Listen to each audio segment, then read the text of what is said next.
Deep morning हमारे लिए तो बहुत इंपॉर्टेंट वीक है, Absolutely. लेकिन इंटरनेशनल मार्केट्स में क्या कुछ हुआ है और क्या होने वाला है? उतना ही इंपॉर्टेंट हफ्ता ग्लोबल मार्केट्स के लिए भी है जितना हमारी मार्केट्स के लिए। ऑफकोर्स बजट पर सबकी नजर है, वेडनेसडे को आने वाला है, बट इसके साथ साथ वेडनेसडे को यूएस फेड की पॉलिसी भी आने वाली है। Correct. उसका आपके लिए एक रिएक्शन होगा एक हफ्ते के बाद। जैसे आप बता रही थी, आज चीन के बाजार खुल रहे हैं, चीन की इकोनॉमी एक तरह से वापस खुल रही है और अब तो सारी रेस्ट्रिक्शंस भी हट चुकी हैं, तो वहां से क्या मूवमेंट आता है उस पर भी सबकी नजर है। विश्व के 4 में से 3 बड़े सेंट्रल बैंक्स की पॉलिसी है, तो यूएस फेड के साथ साथ यूरोपियन सेंट्रल बैंक और बैंक ऑफ इंग्लैंड की भी पॉलिसी आने वाली है। अमेरिका के 4 में से 3 दिग्गज आईटी कंपनीज के भी आपके लिए नतीजे आने वाले हैं। अल्फाबेट, मेटा और एप्पल के नतीजे आएंगे, इसके साथ ही अमेजॉन के भी नतीजे आने वाले हैं, तो उस लिहाज से भी बहुत ही इंपॉर्टेंट हफ्ता है आपके लिए।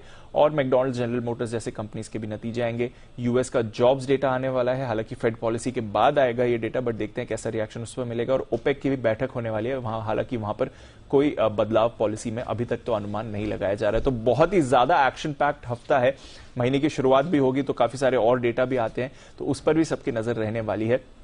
तो बाजार के लिए तो बहुत ही अहम हफ्ता रहा है।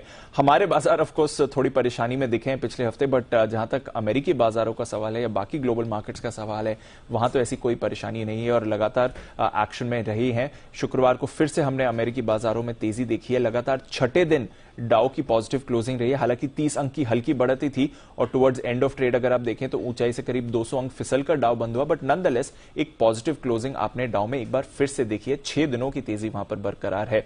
लगातार 4-5 दिनों से नैस्डैक आपको पॉजिटिव क्लोजिंग दे रहा है और शुक्रवार को फिर से आईटी की ही लीडरशिप दिखी, जिसकी वजह से नैस्डैक 1% ऊपर था। बॉन्ड यील्ड हल्की 3.5% के ऊपर ही है, बट यहां से कोई चिंता नहीं है। फेड की पॉलिसी पर सबकी नजर है और ज्यादातर जानकार 90% से ज्यादा इस समय मान रहे हैं कि सिर्फ 1/4% की ही हाइक हो सकती है और उसमें भी काफी लोगों का मानना है कि ये आखिरी हाइक होगी फेड की तरफ से। अब ये कितना सही है ये तो हमें नहीं मालूम और फेड की कमेंट्री क्या आती है उस पर सबकी नजर रहेगी, बट नॉनदलेस उससे पहले अगर आप देखें तो अमेरिकी बाजार अच्छे एक्शन में ही है। इनफैक्ट अगर आप पिछले हफ्ते की बात करें तो 0.25% ऊपर आपको डाउ ट्रेड करते हुए दिखा।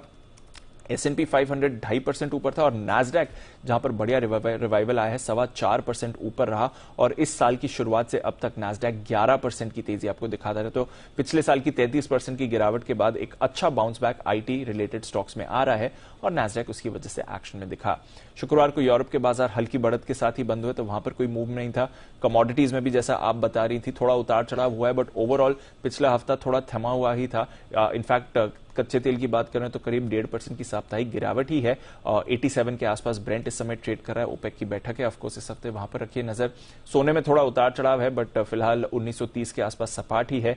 सिल्वर 24 के नीचे है। बेस मेटल्स में भी आपने मिलाजुला कारोबार देखा है, हालांकि पिछले हफ्ते की शुरुआत में काफी एक्शन में थे। अब जो दोबारा चीन खुल रहा है, देखते हैं वहां से बेस मेटल्स में आपको कैसा एक्शन आते हुए दिख रहा है। तो ओवरऑल ग्लोबल बाजार तो ठीक ठाक ही रहे हैं। अब हमारे बाजार में देखते हैं किस तरह का रिएक्शन आता है, बट एक्शन के हिसाब से हमारे लिए भी बड़ा इवेंट है और ग्लोबल मार्केट्स के लिए भी काफी सारे बड़े इवेंट्स इस हफ्ते आपको दिखने वाले हैं। तो एक एक्शन पैक्ड हफ्ता रहने वाला है अंतर्राष्ट्रीय और घरेलू बाजार दोनों के लिए। शुक्रिया दीपू, पूरी डिटेल्स दर्शकों के सामने रखने की।